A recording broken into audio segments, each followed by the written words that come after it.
At its core, music is a game of intervals, the spaces between the notes. The whole character of a musical passage is defined by those intervals. Someone with absolutely no musical training can identify the difference between the happy sound of a major chord and the sad sound of a minor chord. It's an almost universal language. The difference between them is one simple interval. Over the centuries of Western music tradition, some intervals are considered unnerving, even evil. The dissonant half-a-tone interval is one everyone will recognize from John Williams' iconic film score about a certain hungry, toothy threat.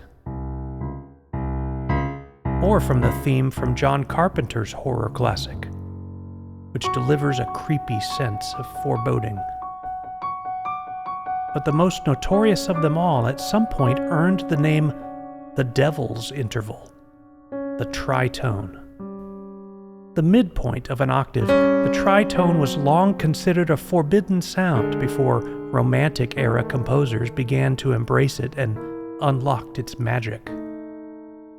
It's a tantalizing sound that almost cries out for resolution, an unfulfilled yearning. Employed deliberately, it can have unmistakable menace. Take Mars the Bringer of War by Gustav Holst, for example.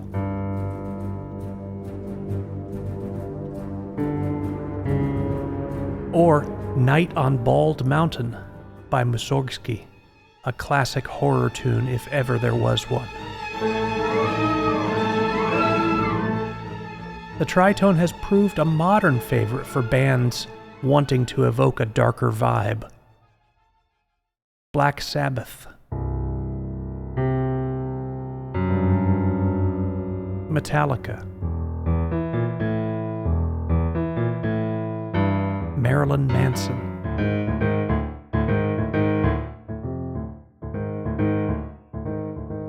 I made deliberate use of it in my own song, Walking Papers, on Mad Hominum's album Save, Save As.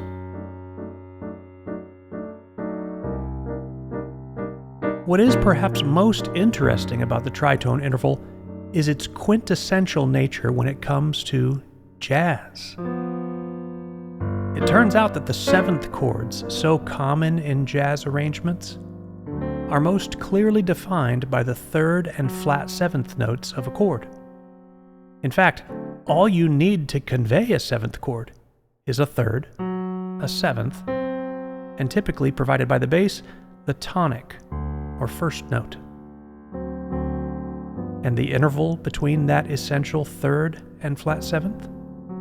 You guessed it, a tritone. Here's where it gets wild. Take that same tritone third and seventh and pair it with a tonic note a tritone away. And it works there too, this time as a flat seventh and a third. Jazz players use this to perform something called chord substitutions, to stylistically transition between common changes and give them a more bluesy, colorful feel.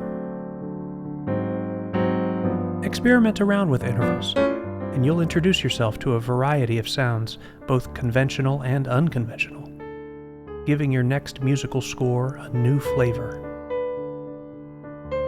Check the description for links to full versions to all the music referenced here.